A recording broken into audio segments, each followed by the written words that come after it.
My wife would get very mad if I did that.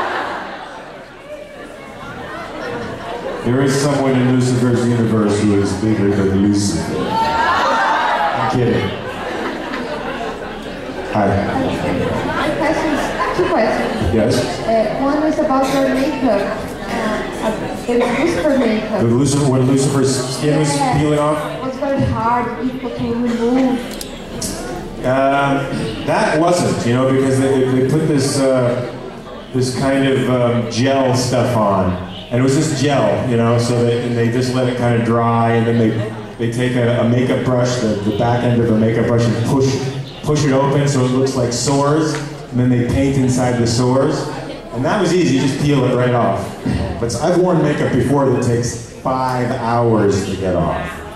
Yeah, it's horrible.